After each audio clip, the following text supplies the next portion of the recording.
premier souvenir d'enfance, c'était quand on était enfant, avant l'école, il y avait les super-héros. Alors, on regardait ça, toute la gang, la maisonnée chez nous, les cousins en bas, nous en haut, puis on l'écoutait tous. Puis en allant à l'école, en marchant, avec les voisins, etc., on se réunissait, puis on se racontait tout ce qu'on avait vu.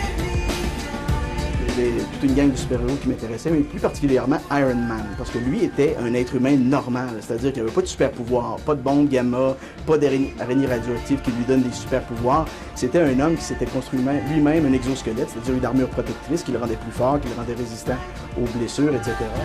Un peu plus vieux, là, en 10-11 ans, j'étais dans les Louveteaux et ils avaient annoncé un concours d'invention à la veille de l'Halloween, donc il fallait présenter un costume.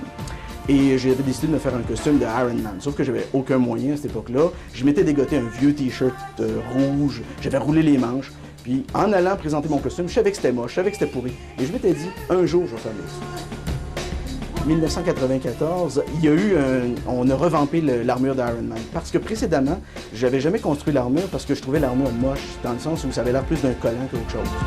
Et cette fois-ci, c'était super intéressant. Il avait été complètement remodelé. On l'appelait l'armure modulaire, qui est jaune et rouge. Il y a eu en 92, un peu avant, mais moi, je me suis lancé dans ce travail-là en 95 sur l'armure de War Machine, qui, elle, est noire et blanche. Et qui comportait beaucoup de lumière. C'était un défi de ce costume-là. La troisième armure, c'est l'armure Prometheum qui a été lancée par Jim Lee en 98.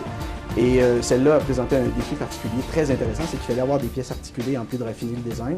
Et finalement, en 2004, Adi Gradnov, un dessinateur de Marvel Comics, est arrivé avec l'armure Extremis. Et c'est celle-là mon dernier projet, c'est mon bébé qui est plus chaud sorti du four. Pour confectionner mes costumes, depuis le tout début, depuis 1994, j'utilise le Coroplast.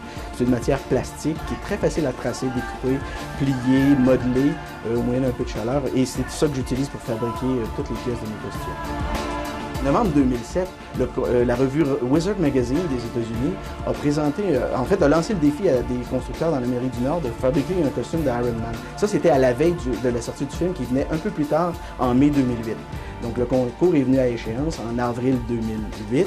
J'ai présenté un costume, celui de l'armure Prometheum, jaune et rouge, que je venais tout juste de terminer, et j'ai gagné la deuxième place à ce concours de costumes. Il y a un projet que je chéris pour l'avenir, ce serait de rassembler des gens qui ont la même passion que moi pour la confection de costumes. Il y en a dans la région de Québec, je le sais parce que j'ai fait la tournée des bars à l'Halloween et j'en ai vu des gens qui ont plein de talent. Donc ce serait peut-être à l'occasion de ce vidéo-là qu'on puisse justement commencer à prendre contact ensemble pour organiser peut-être avec un musée ou un autre endroit public où on pourrait faire en sorte que les gens viennent voir ce que des passionnés peuvent faire.